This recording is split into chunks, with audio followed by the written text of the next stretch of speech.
Are का formula find किया था हमने, R equals M L upon N square tau A. ठीक है, अब M N upon N square tau मैंने अलग लिया, एल बाय ए अलग ले लिया है। ठीक है, तो अब आप देखें ध्यान से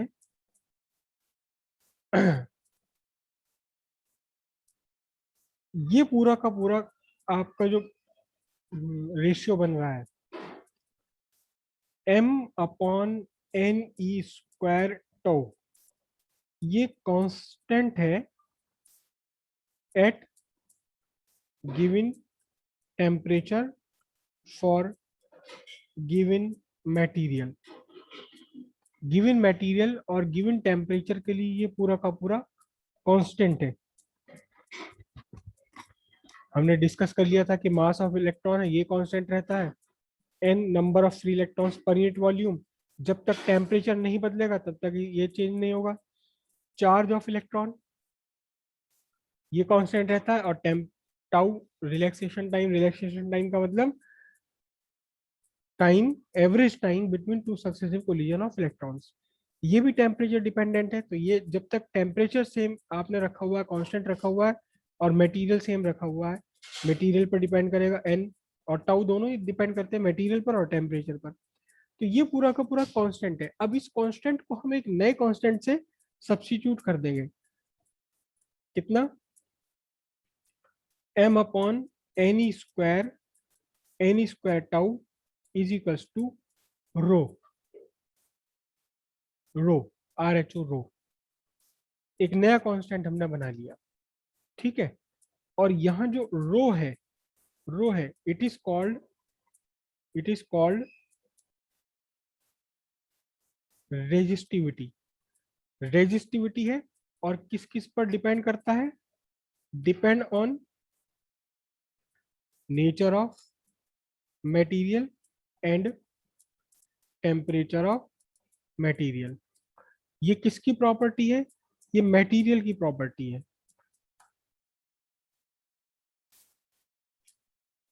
ठीक है, तो मैं अब इसको इस इक्वेशन में हम इस पूरे को सब्स्टिट्यूट कर देते हैं, इस रेशियो को सब्स्टिट्यूट कर देते हैं रो से। तो आर इज इक्वल्स टू कितना बन जाता है, आर इज इक्वल्स टू बन जाएगा रो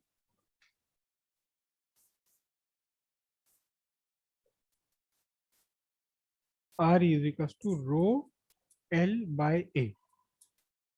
सर गिवन कंडक्टर और सेम टेम्परेचर पे तो सर एल और ए भी कांस्टेंट रहे। नहीं, गिवन कंडक्टर मैंने नहीं लिखा, देखो ध्यान से देखिए, called resistivity depend on nature of material and temperature of material. Material की बात कर रहे हैं, अभी हम गिवन कंडक्टर की बात नहीं कर रहे हैं। यहां देखिए, ये कांस्टेंट है at given temperature for given material. देखो मटेरियल में और कंडक्टर में डिफरेंस है, ज्यादातर आप में से ज्यादातर कंफ्यूज रहते हैं, अभी उसको डिस्कस करेंगे हम। तो ये हो गया R equals rho L upon A. अब यहां से हम रो को डिफाइन करेंगे, इस रो की मैथमेटिकल डेफिनेशन इसकी फाइंड कर लेंगे। एक्चुअल में है क्या ये एक प्रॉपर्टी है, it is property of material. Property of material, देखो प्रॉपर्टी ऑफ मटेरियल और प्रॉपर्टी ऑफ बॉडी दोनों में डिफरेंस होता है। Property of material, property of body में डिफरेंस है। 11th क्लास में आपको दो दो टॉपिक आपके सामने आए थे, किसमें, हीट वाले लेसन में। एक तो आपका, या मैं नॉर्मल बात करूं, boiling point, boiling point of water कितना है, boiling point of water 100 degree Celsius है। इसका मतलब ये हुआ कि आप अगर एक चम्मच एक चम्मच पानी ले लें, या एक एक पूरी बाल्टी भर के पानी ले लें, दोनों को उबालने के लिए आपको गर्म करना पड़ेगा 100 डिग्री सेल्सियस तक, तब वो उबल पाएंगे। लेकिन सिंपल सी बात है कि एक चम्मच पानी को 100 डिग्री सेल्सियस तक पहुंचाने के लिए आपको लो हीट देनी पड़ेगी, लो अमाउंट ऑफ हीट, बहुत कम हीट में ही काम बन जाएगा। लेकिन इसमें क्या देना पड़ेगा आपको, लार्ज अमाउंट ऑफ हीट देनी पड़ेगी, तब जाकर के ये उबल पाएगा। तो जो हीट है, हीट कितनी हीट रिक्वायर्ड है, ये डिपेंडेंट है बॉडी पर, लेकिन टेम्प बॉइलिंग पॉइंट ये मटेरियल की प्रॉपर्टी है। इसी तरह से ये जो रेजिस्टिविटी यहाँ निकल कर आई है, resistivity is the property of material, जिस मटेरियल का आपने कंडक्टर बनाया हुआ है या रजिस्टर बनाया हुआ है, उसको अभी डिफाइन करेंगे और डिस्कस करेंगे हम। अब यहाँ इस रो को हम डिफाइन करते हैं।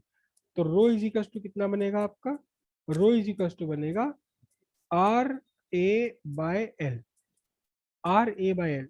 और किसी भी नए पैरामीटर को, किसी भी नए कांस्टेंट को डिफाइन करने के लिए आपके पास बहुत बहुत आसान मेथड होता है कि जो पैरामीटर आपके हाथ में है बदलना, क्रॉस सेक्शनल एरिया आपके हाथ में है बदलना। क्या कि कंडक्टर आप ऐसा मोटा ले लीजिए या कंडक्टर पतला ले लीजिए, कंडक्टर ऐसा ले लीजिए आप या कंडक्टर ऐसा ले लीजिए, क्रॉस सेक्शनल एरिया आपके हाथ में है। लेंथ चेंज करना आपके हाथ में, लेंथ ये ले लीजिए या लेंथ ये ले लीजिए आप। तो जो आप चेंज कर सकते हैं, जो फिजिकल चेंजेस आप कर सकते हैं, आप खुद से कर सकते हैं, उन्हें कांस्टेंट बना लीजिए। क्या, उन्हें यूनिट बना लीजिए। If A equals 1 square metre and L equals 1 metre. एक ऐसा कंडक्टर आपने ले लिया, एक ऐसा कंडक्टर आपने लिया, एक ऐसा कंडक्टर जिसका क्रॉस सेक्शनल एरिया, ये क्रॉस सेक्शनल एरिया कितना, 1 स्क्वायर मीटर, और लेंथ इसकी कितनी, लेंथ भी कितनी, 1 मीटर। तो अब क्या होगा, देखो ए और एल यहाँ 1 हो गए, तो आपके पास इक्वेशन क्या बनेगी, आपके पास कंडीशन बनेगी। कंडीशन आपके पास क्या बनने वाली है, कंडीशन आपके पास बनने वाली है कि रो इक्वल्स आर। अब यहां से आप डिफाइन कर सकते हैं, एक आपने कंडक्टर लिया, एक ऐसा कंडक्टर जिसका area of cross section, area of cross section 1 square metre है, और लेंथ भी इसकी कितनी है, लेंथ भी 1 स्क्वायर मीटर है, सॉरी 1 मीटर है लेंथ भी। या आप कह सकते हैं कि आपने एक क्यूबिकल कंडक्टर ले लिया, आपने एक क्यूबिकल कंडक्टर ले लिया। आप जानते हैं अच्छी तरह से कि क्यूब का एरिया कितना होता है, क्यूब के किसी भी फेस का एरिया कितना होता है, 1 मीटर, क्योंकि इसकी लेंथ ब्रेड तीनों 1 मीटर है और इसकी लेंथ भी कितनी है, लेंथ 1 मीटर है। इसके सिरों पर आपने पोटेंशियल डिफरेंस क्रिएट कर दिया। जितना भी रेजिस्टेंस ये ऑफर कर रहा है, बस वही रेजिस्टिविटी है उस मटेरियल की जिस मटेरियल से आपने कंडक्टर बनाया हुआ है। देखिए फिर से समझिए इसे, if a equals 1 square meter and L equals 1 meter, then rho equals R. Resistivity of a material, resistivity of material is equals to resistance of conductor made up of material having 1 square meter of cross sectional area and 1 meter of length. एक ऐसा conductor जिसकी cross sectional area 1 square metre हो, जिसकी length 1 metre है, इस conductor का resistance ही, इस conductor का रेजिस्टेंस ही क्या होता है, रेजिस्टिविटी है उस मटेरियल की जिस मटेरियल से आपने इस कंडक्टर को बनाया है। कंडक्टर की प्रॉपर्टी नहीं है ये उस मटेरियल की प्रॉपर्टी है जिस मटेरियल से आपने इसे बनाया। सपोज आप रेजिस्टिविटी फाइंड करना चाहते हैं कॉपर की, तो कॉपर की रेजिस्टिविटी फाइंड करने के लिए, कॉपर की रेजिस्टिविटी फाइंड करने के लिए आपको एक कंडक्टर लेना पड़ेगा, एक ऐसा तार आपको बनाना पड़ेगा, तार जो नॉर्मल लैंग्वेज में हम बोलते हैं तार, बिजली का तार। एक ऐसा बिजली का तार बनाना पड़ेगा जिसका area of cross section 1 square metre हो और जिसकी लेंथ कितनी हो, लेंथ भी इसकी 1 मीटर हो। अब इसके सिरों पर आप वोल्टेज लगाओ और देखो कितना रेजिस्टेंस ये ऑफर कर रहा है। ओम्स लॉ से किसी भी तरीके से इसका रेजिस्टेंस फाइंड कर लीजिए, जितना भी रेजिस्टेंस ये ऑफर कर रहा है, this is the resistivity of copper, not the resistivity of this conductor. Conductor की रेजिस्टिविटी नहीं है ये, कॉपर की रेजिस्टिविटी है जिस मटेरियल का आपने कंडक्टर बनाया है। अगर आपको एल्युमिनियम की कंडक्टिविटी चाहिए तो यही चीज आप बना लीजिए, यही कंडक्टर आप बना लीजिए किसका, एल्युमिनियम का, तो एल्युमिनियम की रेजिस्टिविटी आ जाएगी। क्यूब वाले में, क्यूब वाले में तो और भी आसान समझना है भाई। क्यूब है आपका, एक क्यूब का स्ट्रक्चर क्या होता है,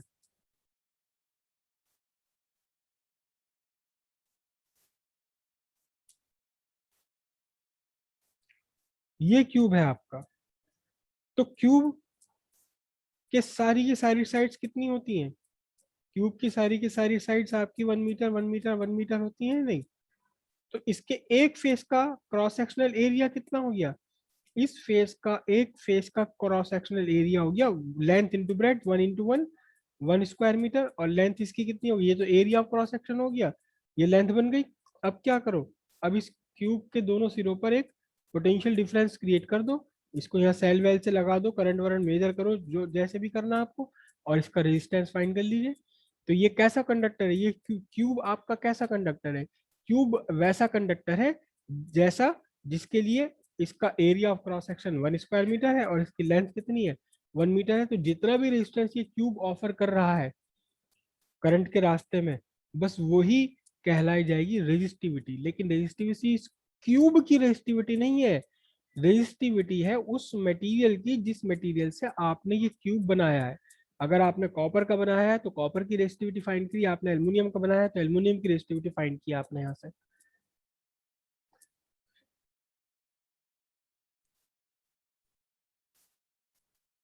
resistivity is a property, resistivity is a property, किस चीज की प्रॉपर्टी है, टू ऑफर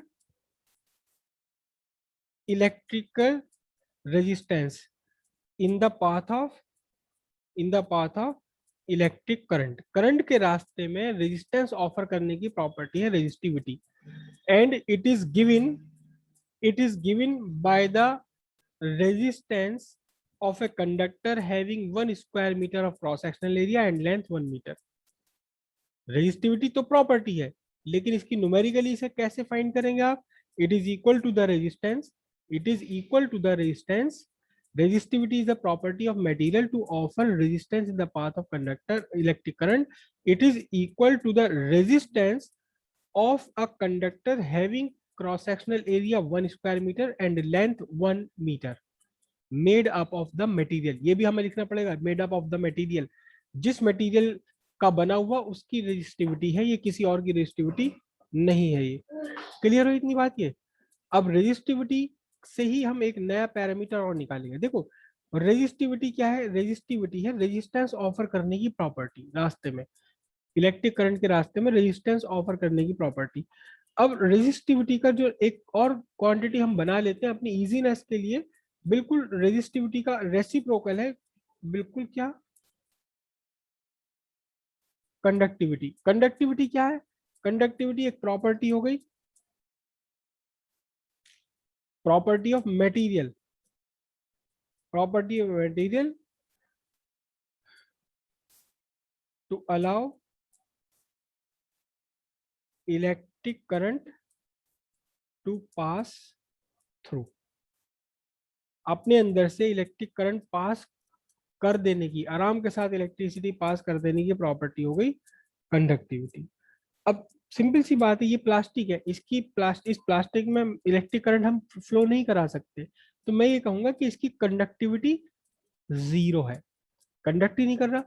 और इसी को मैं क्या कह सकता हूँ, रेजिस्टिविटी के फॉर्म में कह सकता हूँ कि ये अनंत इनफाइनाइट रेजिस्टेंस ऑफर कर रहा है, तो इसकी रेजिस्टिविटी कितनी है, प्लास्टिक की रेजिस्टिविटी इंफिनिटी है। बात समझ आई, रेजिस्ट कंडक्टिविटी रेजिस्टिविटी का उल्टा है, बिल्कुल रेसिप्रोकल है इसका बिल्कुल।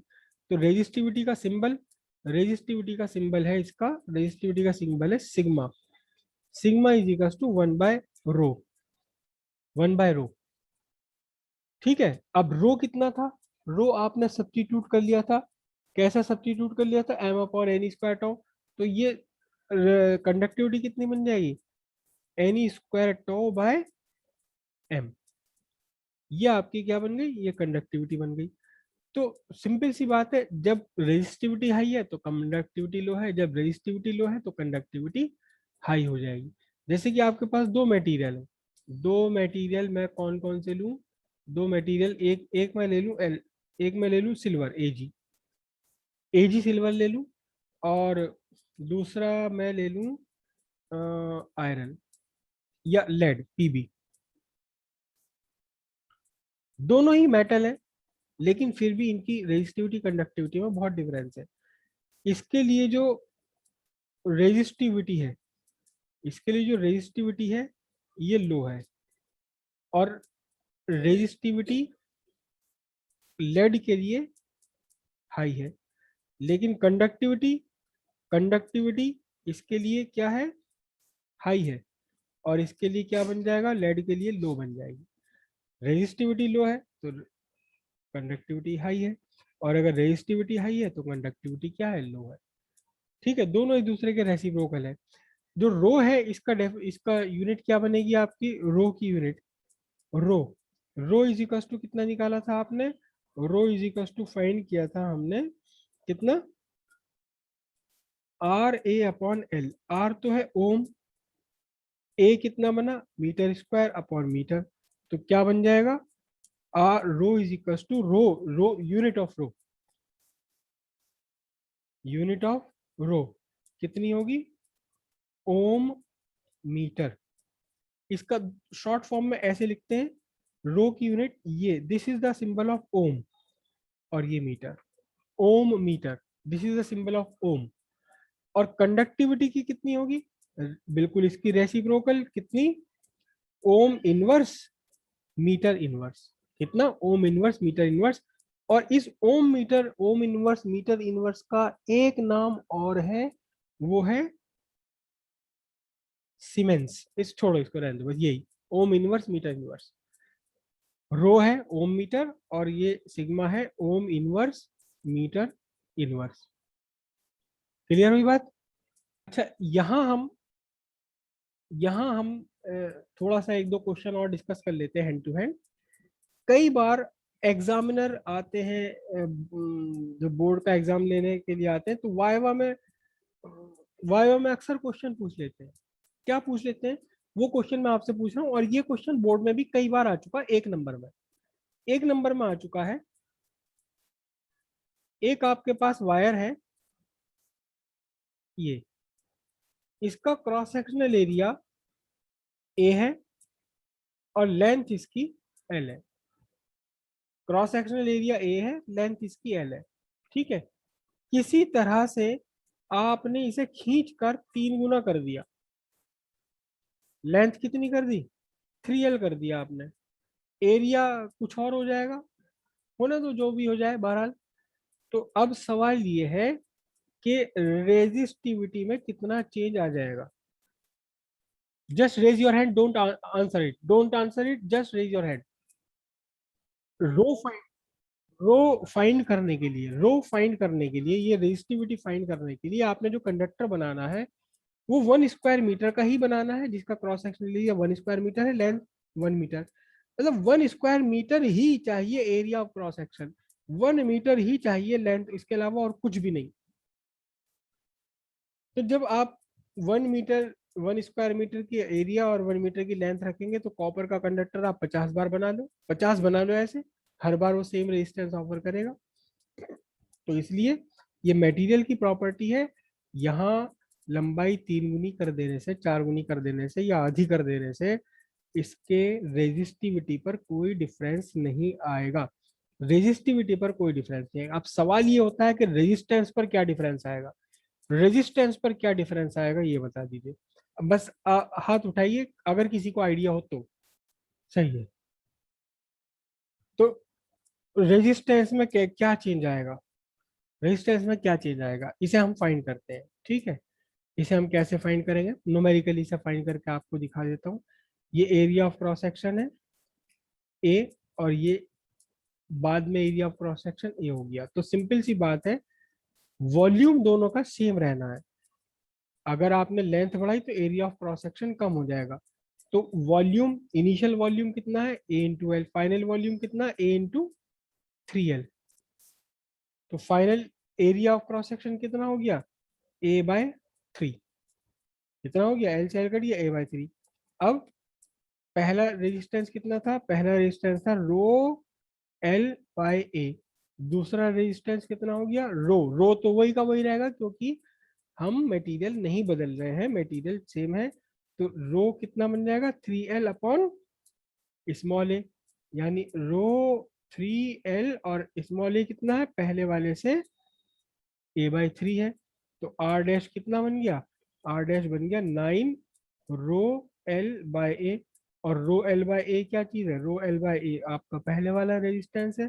तो R dash is equal to कितना हो गया, 9R, 9 गुना हो जाएगा, 9 गुना हो जाएगा रेजिस्टेंस। ठीक है, थोड़ा सा इसमें और मैं डिस्कस कर लूँ, थोड़ी सी एक चीज और डिस्कस कर लूँ।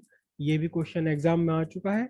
एक कंडक्टर है आपके पास, कंडक्टर है, कंडक्टर की लेंथ है L, area of cross section इसका है certain area of cross section. आपने क्या करा, इस कंडक्टर का फोल्ड कर लिया, इस कंडक्टर को आपने फोल्ड कर दिया। फोल्ड कर दिया, कैसे फोल्ड कर दिया कि ये यूं घुमा दिया, 3 फोल्ड कर दिए इसके। ठीक है, ये तो मैंने अलग अलग बनाया, लेकिन ऐसे 3, एक ये रहा, फिर ये घूम के यूं आया, फिर घूम के ये आया, 3 3 फोल्ड कर दिया इसके ऊपर, 3 बार इसे आपने फोल्ड कर दिया। तो इसका रेजिस्टेंस R था, अब इसका रेजिस्टेंस R डैश कितना होगा, रेज योर हैंड्स। आपसे रेजिस्टिविटी थोड़ी ना पूछी, अब तो रेजिस्टेंस की बात है, साफ साफ लिखा हुआ है, तो कौन बता रहा है इसे नो चेंज, रेजिस्टिविटी में चेंज नहीं हुआ। रेजिस्टेंस तो चेंज हो ही जाना है, रेजिस्टेंस चेंज इसलिए हो जाना है क्योंकि रेजिस्टेंस के फॉर्मूले में लेंथ और एरिया आ रहा है, रेजिस्टेंस के फॉर्मूले में लेंथ और एरिया आ रहा है, लेंथ और एरिया बदलते ही, दोनों में से कोई एक बदलते ही रेजिस्टेंस चेंज हो रहा है। तो यहाँ भी वही बात है, यहाँ यहाँ आपकी लेंथ हो गई, आपकी लेंथ तो हो गई, सॉरी L बाई 3। और एरिया ऑफ क्रॉस सेक्शन जो पहले A था, अब हो गया ये 3A, क्योंकि 3 फोल्ड जुड़ गए ना आपका, इसका क्रॉस सेक्शन, इसका क्रॉस सेक्शन, इसका क्रॉस सेक्शन, 3 हो गए। तो यहाँ जो आपका निकल कर आएगा R डैश की वैल्यू R बाय 9 निकल कर आएगी। सिंपल सी बात है, सिंपल सी बात है, यहाँ देखो ध्यान से, सिंपल सी फिनोमिनन है। अगर आपने इसे दुगना खींच दिया, दुगना खींच दिया तो रेजिस्टेंस हो जाएगा 4 गुना, 3 गुना खींच के लंबा कर दिया तो रेजिस्टेंस 9 गुना। अगर आपने 4 गुना खींच दिया, एल से खींच के 4L कर दिया होता तो यहाँ था 16R। अगर 4 फोल्ड कर दिया आपने इसके, एक ही वायर के आप 4 फोल्ड कर दिए ऊपर नीचे, तो R बाय 4 का स्क्वायर R बाय 16 हो जाएगा। सिंपल है, बहुत काम में आती हैं ये बातें कंपटीशन में। अगर आप ध्यान से इन्हें देखें तो ये इतने छोटे छोटे सिंपल सिंपल क्वेश्चन होते हैं कि आपको कैलकुलेशन भी नहीं करनी। सिंपल सी बात है, जितने टाइम्स आपने बढ़ा दिया उसका स्क्वायर कर दो, उतना ही टाइम रेजिस्टेंस हो जाएगा। 3 गुना कर दिया था तो 3 3 9, 9 गुना हो गया। अगर आप इसे 5 गुना कर दोगे तो 5 पंजे 25, क्या होगा, 25 गुना रेजिस्टेंस हो जाएगा। और अगर 5 फोल्ड कर दोगे इस तरह से, 5 फोल्ड कर दोगे तो 25 गुना कम हो जाएगा, R बाई 25 रह जाएगा, 5 फोल्ड कर दोगे। या चाहो तो 5 फोल्ड कर दो, या क्या करो कि इसे पिघलाया। ऐसा भी क्वेश्चन आ चुका है, ऐसा भी क्वेश्चन आ चुका है क्या, कि आपने इस वायर को पिघलाया और इसे रीड्रॉ कर लिया, इस तरह से रीड्रॉ कर लिया कि इसकी लेंथ L बाई 3 रह गई। वही कहानी है, बिल्कुल वही कहानी है, चाहे इसे आप 3 फोल्ड कर दो एक दूसरे के ऊपर, या आप इसे रीड्रॉ कर लीजिए L बाई 3 का, पिघला करके रीड्रॉ कर लीजिए, बना दिए दोबारा, तो दोनों ही केस में लेंथ एक तिहाई रहेगी तो एरिया ऑफ क्रॉस सेक्शन 3 गुना हो जाएगा। कुल मिलाकर resistance R by 9 original resistance का 1/9 पार्ट रह जाना है। क्लियर हो इतनी सारी बात ये।